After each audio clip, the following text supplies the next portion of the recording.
আমার চেয়ারটা আমি যাকে ছেড়ে যাব সে আমার পপুলারের সেলস ফোর্স থেকে উঠে আসা একজন লোক, এবং আমি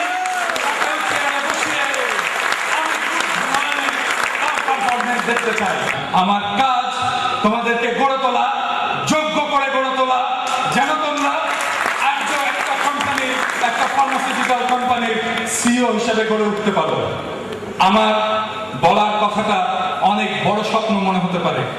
আমি এই প্রফেশনে যাকে গুরু বলে জানি, আমি এই প্রফেশনে যাকে শ্রদ্ধা করি, ডিএইচ খান, উনি ছিলেন একজন medical representative.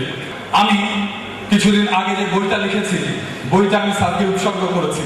I think this is not enough. আমি স্যারের প্রতি শেষ শ্রদ্ধা জানাতে চাই। আমার একটাই স্বপ্ন, একটাই আকাঙ্ক্ষা, আমি আমার চেয়ারটাকে একজন মেডিকেল